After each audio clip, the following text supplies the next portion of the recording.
Faremos um react hoje porque já faz um tempo que vocês me pedem, faça um react ao TVPH. Ele é um canal de games, que é um canal legal, ele é um camaradinha. Será mesmo? Eu sei que é, tá? Spoiler, eu já vi o vídeo. Vamos fazer um react ao TVPH do vídeo que se chama Esse é o Problema da Indústria de Games. Qual será que é, pessoal? Aumento de preços na indústria de videogames. Hoje foi a dupla, né? Hoje não, esses dias. Ontem a Microsoft anunciou um aumento de preço de basicamente tudo lá nos Estados Unidos, no Reino Unido, na Austrália e na Europa, e prometendo que o mesmo vai acontecer no resto do mundo. Hoje, Sony revelando qual é a postura dela em relação a jogos de $70, né? Que aparentemente o Ghost of Yotei vai ser R$400 aqui no Brasil. Ghost of Yotei, que muito provavelmente é o último jogo da Sony a $70, então aproveitem enquanto ainda tá R$400, porque muito provavelmente a partir do próximo lançamento single player deles vai ser $80 também, né? Porque a Sony não deixa dinheiro na mesa, a gente sabe muito bem disso. Quem compra videogame, pessoal, não tem mais como comprar videogames, tá ligado?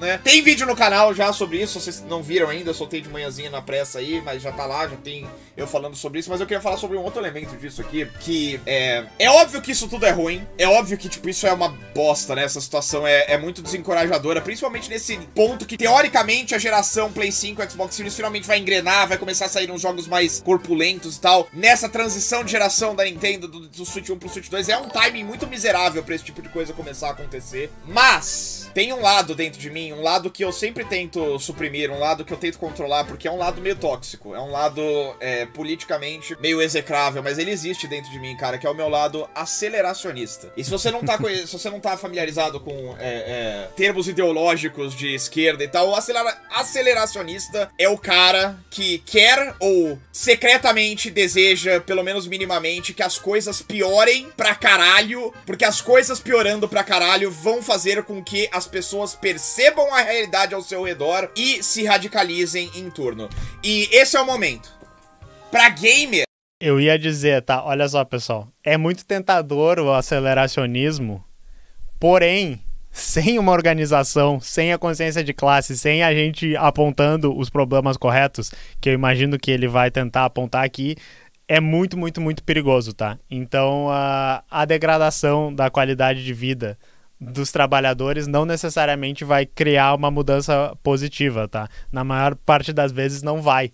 Mas eu acho que ele tá certo que pode ser uma oportunidade. Então vamos ver o que o PH tem a dizer sobre isso. Essa semana, é o momento de se radicalizar com a realidade na qual essa indústria está imersa, cara. Porque tem um tipo de papo, tem dois tipos de papo que são complicadíssimos nesse exato momento. Que é, isso é culpa do fã da Nintendo. Isso é culpa do fã de FIFA que paga a microtransação. Isso não é culpa de fã nenhum. Isso tá errado. 2. Isso é culpa da ganância da empresa. Isso é culpa de uma empresa específica. É culpa de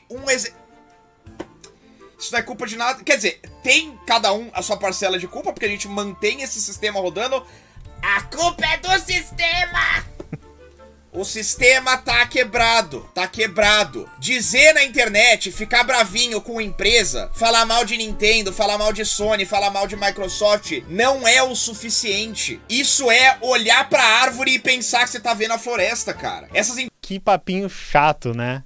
Fã de empresa, que daí ainda diz assim... É por isso que tá tudo errado. A Sony tá cobrando 80, não sei o que. Certo sou eu que tô comprando Mario Kart, não sei o que. Então eu gostei. Eu acho que a crítica que ele tá fazendo, ele vai chegar numa muito parecida com a minha. Vamos ver pra onde é que vai. Empresas estão imersas em um sistema em que elas têm capital aberto e o único jeito delas continuarem a crescer da maneira que as pessoas precisam que ela cresça, pra elas continuarem recebendo investimento, é ter crescimento exponencial ano após ano. Pô, isso é exatamente a mesma coisa que a gente falou no vídeo que saiu hoje no canal, que a gente tá falando sobre os joguinhos mobile, que é exatamente isso, cara. Como é que vai continuar ganhando dinheiro? Como é que vai continuar produzindo mais joguinho e mais conteúdo pros seus joguinhos e ele ganhar cada vez mais dinheiro? Tem que virar aquele modelo lá, que é joguinho de base com propaganda enganosa, com mecânica de cassino pra te viciar e tal, é só isso, e é por isso que os jogos têm ficado uma merda. Não é... Eu gosto que ele fala isso assim, mas a empresa é malvada, né? É só ela não fazer isso. Se ela não fizer isso, a outra faz. E daí ganha dela. Ou seja, todas vão buscar fazer sempre isso. É por isso que a gente fala que a coisa é sistêmica. Não basta fazer sucesso e manter um nível de sucesso. Não, fazer sucesso é a pior coisa que pode acontecer com você, cara. É exatamente o que aconteceu com a indústria de videogames. A indústria de videogames, nos anos da pandemia, fez sucesso em 2020, atraiu a atenção de capitalista, de investidor fantasma, de venture capitalist, essas porra toda, começaram a investir dinheiro pra caralho ali dentro. O negócio inflou de acordo com as expectativas. E aí, 2 anos depois, quando eles perceberam que isso não era um crescimento sustentável, eles pularam fora. Só que a indústria dos games continua ali, continua fazendo muito dinheiro. A indústria dos games faz 20% mais dinheiro ano após ano desde o fim da pandemia do que ela fazia em 2019. Só que não é o suficiente, porque tem que fazer mais, tem que crescer, tem que sempre estar aumentando, dobrando, triplicando a meta, cara. E isso é insustentável, isso vale pra filme. Isso é uma coisa que é legal. Alguém que faz essa crítica muito bem é a Stephanie Sterling, que eu já falei aqui no canal várias vezes, né, do canal Jimquisition. E que isso é a crítica do capital, isso é o capital do capitalismo. Não é que tem que fazer produto e vender o produto e daí tá tudo certo. Tu tem que fazer cada vez mais produtos e vender cada vez mais produtos. Então tu tem que criar uma coisa que não só é uma necessidade hoje, mas que vai ser uma necessidade amanhã. E se vai ser uma necessidade amanhã, o que tu pode fazer? Pode ter obsolescência programada, pode ter venda de inscrição, né, mensal, pode ter funcionalidades que estão só na promessa e que daí tu vai ter que esperar lançar mais, que picotar os jogos em várias coisas, botar DLC, pode ter conteúdo que é só por assinatura também e que daí se tu parar de assinar tu perde. Então isso tudo são maneiras de conseguir um fluxo recorrente de capital que tem que estar crescendo sempre, né? Então, se vocês pensarem em todas essas coisas que vocês não gostam dos jogos, é por quê? Porque o modelo de negócio tem que ser esse. Ah, mas a minha empresa não vai fazer isso. Tu pode até conseguir, mas vai vir uma outra que vai ganhar mais dinheiro e daí vai começar a cada vez mais afogar a tua na competição. Isso vale pra jogos, isso vale pra música, vale pra qualquer uma dessas indústrias que estão sendo corroídas por essa porra de capitalismo neoliberal, fim de geração aí bizarro, em que existem pessoas que propositalmente, abertamente se especializam nesse negócio aí, que são empresas que compram outras empresas, despendem dívidas em cima dessa, tipo, compra a dívida de outra empresa, coloca dentro dessa empresa, destrói a empresa. Isso acontece direto na indústria alimentícia lá nos Estados Unidos, uma empresa de 70 anos de existência. Os caras compram private equity, essa porra aí. Eles compram a empresa pra destruir a empresa. É um lixão que eles compraram ali. Eles pegam dívida de outro lugar, jogam ali dentro, a empresa acaba. Demite todo mundo, destrói. Sabe o que eu gosto desse private equity? Tem um vídeo do John Oliver falando sobre isso na Red Lobster, que é um restaurante clássico lá dos Estados Unidos. Private equity é basicamente a lógica das privatizações que a gente tem no setor público na empresa privada. Ou seja, privatizaram o conceito de privatização. Aí o capitalismo inovou. Eu vou ter que dizer que aí o capitalismo inovou. Para quem não tá ligado, é basicamente isso. Eles compram uma empresa para tentar extrair o máximo de dinheiro dela. Então, no caso do Red Lobster, o que eles fizeram foi que compraram a empresa e daí eles fizeram, por exemplo, a empresa comprar a comida mais cara e perder dinheiro, basicamente fazer um contrato ruim de comida, mas para eles comprarem das empresas do mesmo grupo e essas outras empresas terem lucro.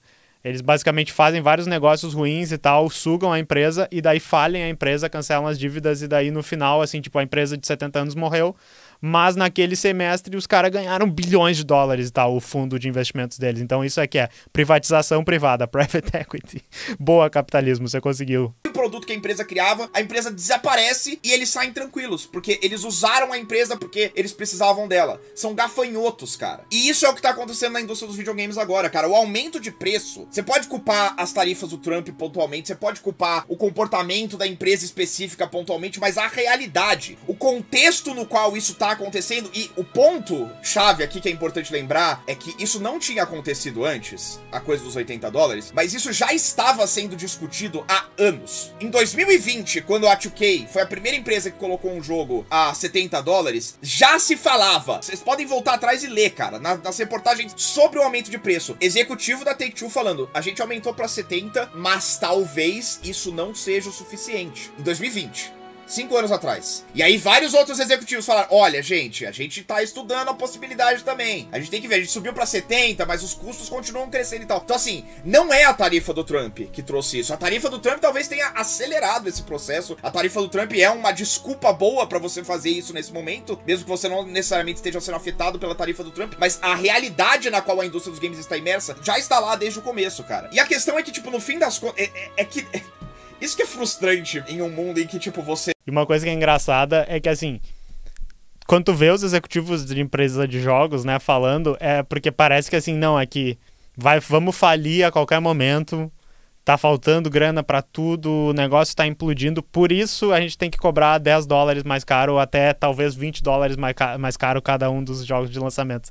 Aí tu vai lá olhar, os caras têm lucro todo ano, o estúdio que não tem lucro é comprado pelo outro que tá fazendo o monopólio deles, e eles estão demitindo o desenvolvedor pra caralho, tá ligado? Precarizando o salário dos desenvolvedores, e daí eles tipo assim, pô, galera, não dá, assim, nós vamos ter que cobrar $20 a mais, e ele tá completamente certo, daí eles têm que achar um motivo, por exemplo, agora a gente criou uma nova tecnologia, um novo console que precisa de uma coisa muito mais cara, daí, vai tudo ter que ficar mais caro, agora tem NFT, vai ter que ficar mais caro, agora tem IA nos jogos, vai ter que ficar mais caro, eles estão sempre procurando essa coisa, mas enfim, é um movimento de aumentar o lucro todo ano. Tem que aumentar o lucro todo ano. Se a empresa não tá aumentando o lucro todo ano, ela é uma empresa merda e eventualmente ela vai falir ou ser comprada pela outra. E é por isso que só esse comportamento mais psicótico, mais enlouquecido de tentar ganhar dinheiro é o que a gente vê nas empresas. Porque quando elas não têm isso, elas quebram.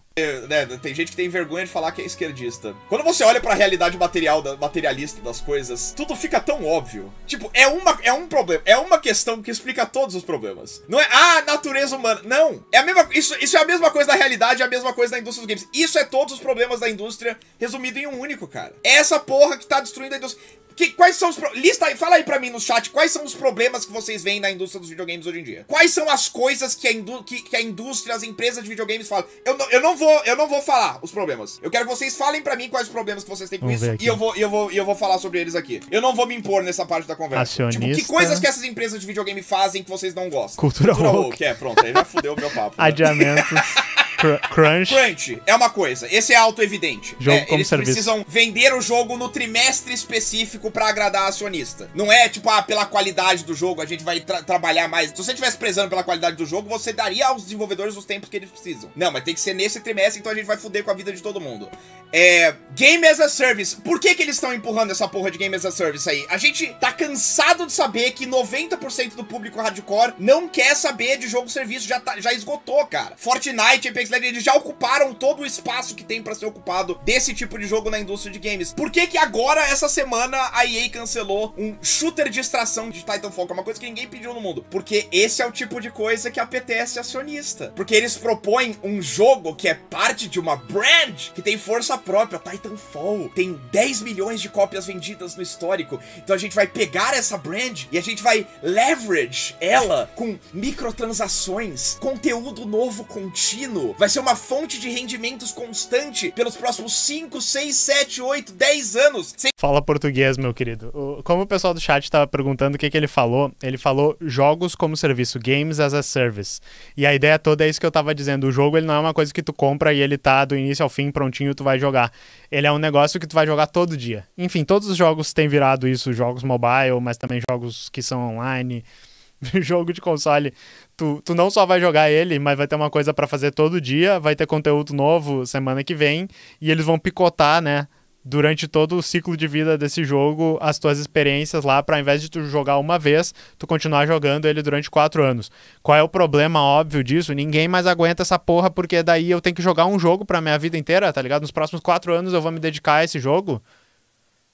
Sabe, não, ou 2, assim, não, essa é 1 hora do meu dia que eu vou jogar o joguinho, vou fazer todos os objetivos aqui, vou não sei o quê. Tem que ser muito bom, muito divertido o jogo pra fazer isso, e na maioria dos casos não é, né? Tu só queria ver uma historinha ali que nele disse, eu gosto de Titanfall, então eu quero jogar, pô, Titanfall, não quero ficar fazendo check-in, batendo ponto no jogo lá, fazer as coisas. Mas isso dá dinheiro, é aquela coisa.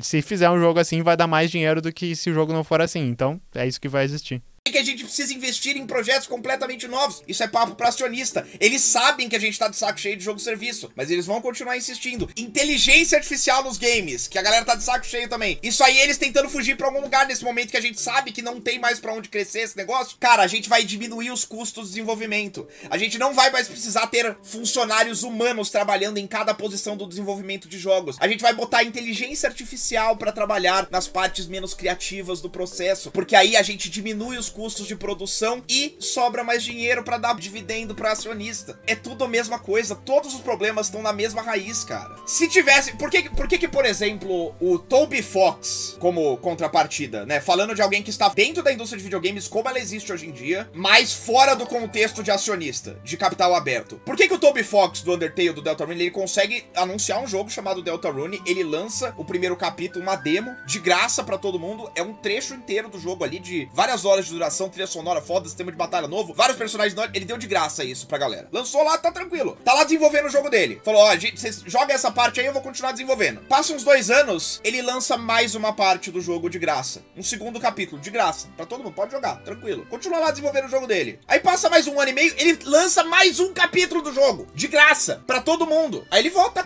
ele tá tranquilo, ele tá lá pagando dele, desenvolvendo o jogo do jeito que ele quer, no tempo dele, não se preocupa com crunch. Agora ele vai lançar o jogo, ele ainda não vai estar completo, né? Vai estar, acho que com 5 dos 8 capítulos, alguma coisa assim e tal. Ele vai lançar o jogo com 5 capítulos, os outros capítulos posteriores vão vir depois de graça. Uma Nintendo nunca ia poder fazer isso. O Toby Fox é fora de série, né? Se quem não tá ligado, Undertale é basicamente um dos jogos mais bem-sucedidos e é um jogo indie. Porque foi um fenômeno, né? Que teve a ver com streaming, as pessoas jogando e tal. O Deltarune é muito maneiro. Quem é fã do estilo RPG, quem gosta dos jogos tipo engraçadinho e meio cabeça, tipo Earthbound, por exemplo, Mother, né? A série, muito legal. Mas o Toby Fox é meio que o Kendrick Lamar, assim, dos jogos, tá ligado? O cara que tudo que ele mete a mão é muito foda e tem fãs que vão atrás dele, sabe, até o fim da Terra. Enfim, eu acho que o trato que ele tem hoje com os publishers do jogo é, por favor, lance só o jogo na nossa plataforma.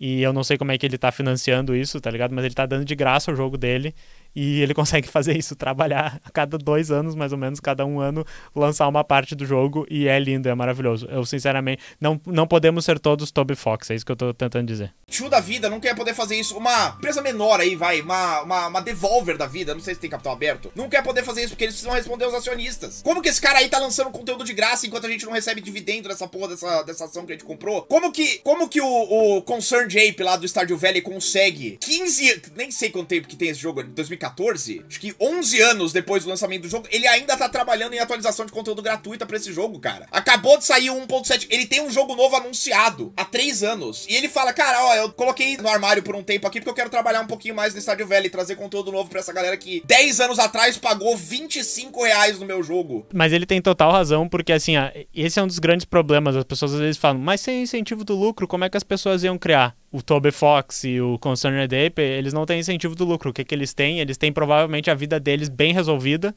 não tem problema de dinheiro e liberdade criativa de fazer o que eles querem. E daí sai 2 dos melhores jogos que a gente tem acesso. O que o incentivo do lucro faz?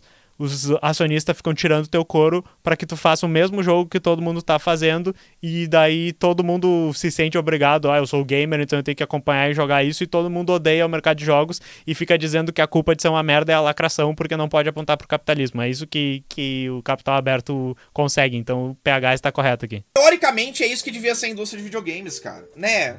O Concerned Ape, ele tem mais dinheiro do que ele precisa pra viver 5 vidas completas no planeta Terra, cara. Ele tá só fazendo o que ele quer, pelo bem da qualidade do produto dele, pelo que ele acha que os fãs deles vão gostar. E tipo, por que uma empresa maior não pode fazer isso, né? Por que uma Nintendo não pode? Porque é capital aberto. E assim, e aí o outro lado, né? A coisa que eu falei da culpa parcelada desses negócios. A Nintendo tem culpa no cartório também, porque a Nintendo, por exemplo, poderia simplesmente virar uma empresa de capital fechado de novo.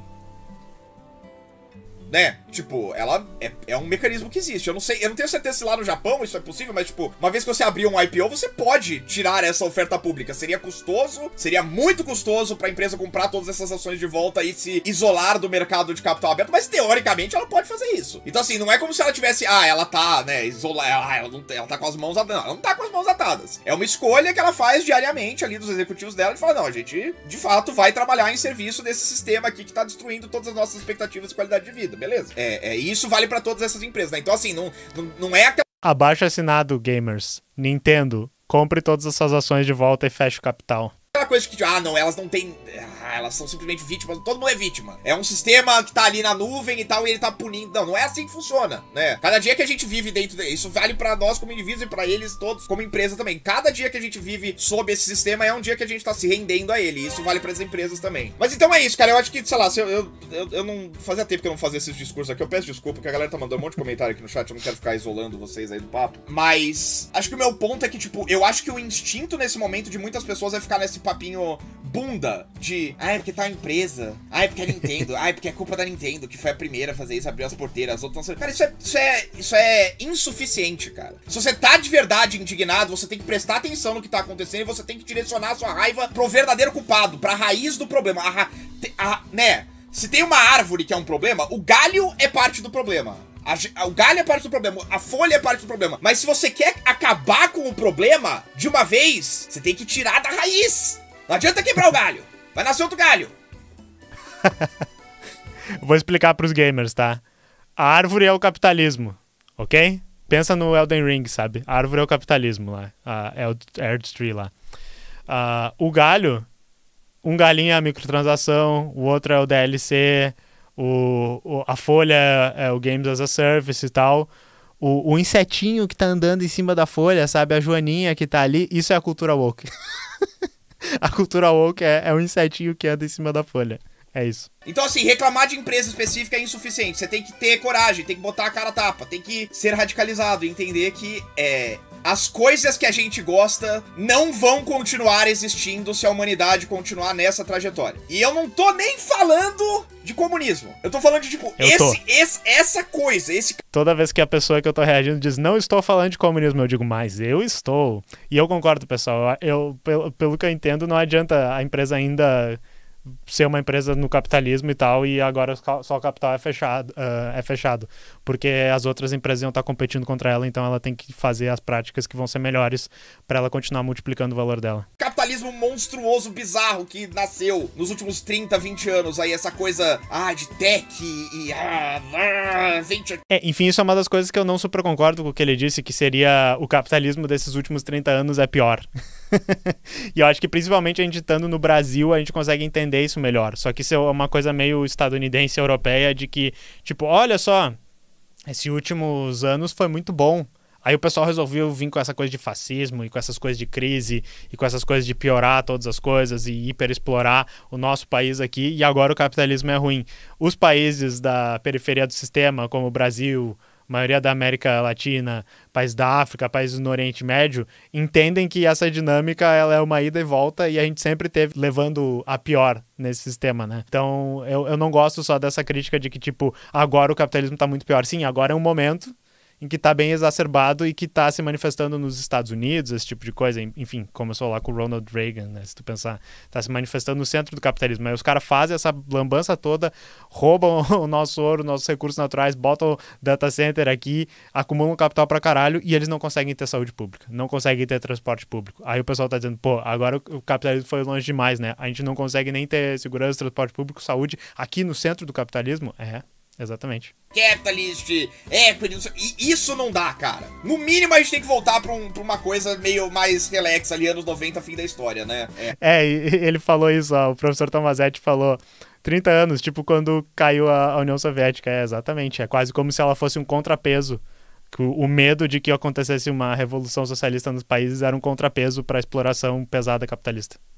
Mas é isso, assim, a gente tá em direção a um mundo em que tudo que a gente gosta vai ser destruído e a causa do problema, a raiz do problema é uma coisa só, que explica todos esses problemas. Cultura woke. E a Switch Baby Inc? Assim, o verdadeiro, assim, né, tem a raiz e aí tem a raiz da raiz, que é o woke, né? A gente querer jogar com personagem negro e mulher que não é um objeto sexual. Isso aí é a verdadeira, mas aí a gente tem que, né... Tava indo tudo tão bem no mundo, aí teve que esses esquerdistas comunistas quererem jogar com uma mulher nos videogames e daí as coisas, a partir desse dia, as coisas começaram a dar errado. Tem que ir por partes.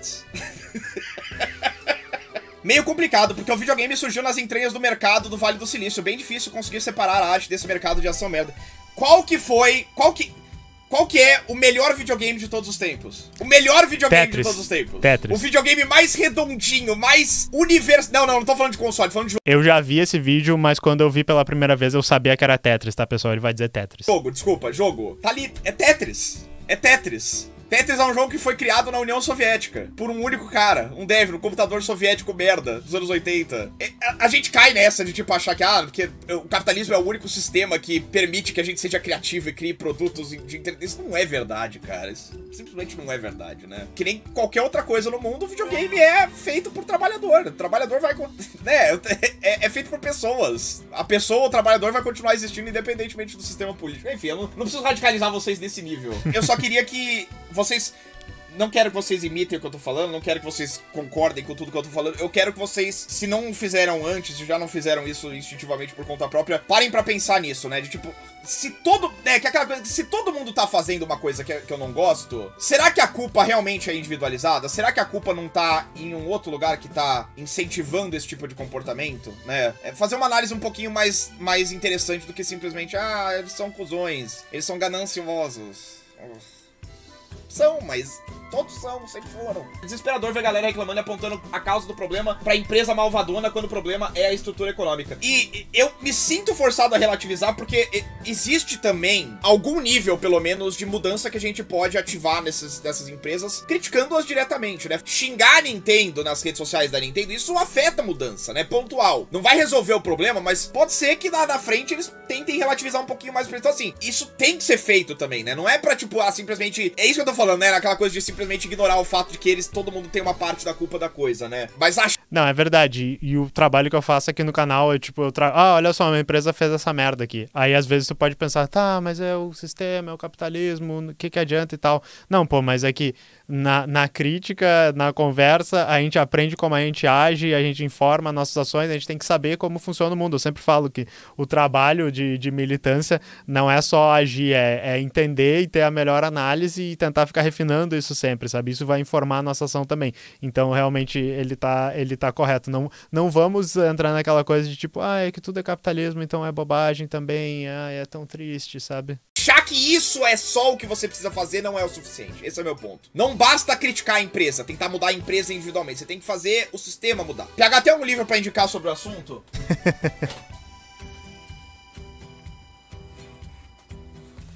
Começa aqui. O alemão era bom, cara. Ele sabia... Começa com o salário, preço e lucro é mais fácil. Ele prestava atenção no mundo ao redor dele. Capital não é o melhor livro pra você começar, não. O chat falou também. O Gemondini é game designer numa empresa de metaverso também. Não é como dizem, sem alma. Antes de trabalhar com isso eu não sabia, mas todos lá queremos fazer bons jogos também. Mas precisamos sempre correr atrás onde os investidores vão. Né, que a gente mistifica essa coisa do trabalho criativo, mas no fim das contas, trabalho é trabalho. Tá todo mundo, né, o cara que trabalha na empresa de diarista e o programador que trabalha num estúdio de games, ele tá sempre servindo exatamente ao mesmo Lorde, né, no fim das contas. É tudo trabalho, né. E é esse que é o negócio, né, porque como indivíduos, todo mundo só quer fazer o melhor de si, quer criar o melhor produto, quer, né. A pessoa que trabalhou, a pessoa que programou o pior jogo que você jogou na vida dela, na sua vida, aliás, ela muito provavelmente tá tentando dar o melhor dela ali, né? Então dá pra fazer coisas legais. É só parar com essa porra aí de ficar servindo acionista infinitamente, cara. Ou seja, tem que parar com essa coisa que se chama capitalismo, né? É assim que a gente pode... Não, mas eu acho legal isso, porque ele tocou de várias maneiras, assim, também tem a questão da alienação do trabalho, que é quando a gente fica preocupado com a nossa tarefa específica na montagem de um produto e a gente não consegue entender o todo, a gente não consegue ver o resultado daquilo que a gente faz, que é uma coisa também que, por exemplo, se tu pensar no Toby Fox ou no Concerned Ape, eles têm isso no jogo. O Toby Fox sabe tudo que foi feito no jogo e o jogo é exatamente do jeitinho que ele é, e deve ser uma sensação de prazer enorme ver que o Deltarune, que o Undertale tá daquele jeito porque foi do jeito que ele fez, que é uma coisa que é muito difícil quando tu transforma uma coisa numa mercadoria e joga ela no mercado, sabe? Em alguns momentos tu consegue ter um produto da indústria cultural que é um negócio que é exatamente o que a gente precisava, que além de ser uma coisa que vende bem, é uma coisa que fala artisticamente pra tudo. Eu citei o Kendrick Lamar, eu acho que alguns álbuns que ele fez ali foram sucessos de crítica, sucessos de público e sucessos de venda. Nem sempre ele consegue fazer isso, tá ligado? Mas às vezes a coisa manda bem e tal, mas isso não é a regra no resto da indústria cultural, na indústria de jogos e tal. Então, acho que isso que é para isso que a gente faz a crítica. E, enfim, isso é anticapitalismo, né, pessoal? Se a gente entende que o problema da indústria dos jogos é o capitalismo e que, por sorte, ele também é o problema que a gente tem para alimentar as pessoas, é o problema que a gente tem para salvar o meio ambiente, é o problema que a gente tem para a justiça social, para as pessoas terem casa. Por sorte, é o mesmo problema. Então, a gente pode atacar todas essas coisas, ajudar todos esses problemas do mundo, né? Resolver os problemas do mundo e, de quebra, vai ficar melhor de jogar videogame. Que legal. Imagina só. A gente pode, egoisticamente, tentar melhorar nossos videogames e, sem querer, ajudar pessoas que estão passando fome na rua. Prevenir o imperialismo nos países, né? Desenvolver a indústria nacional do seu país, a soberania digital.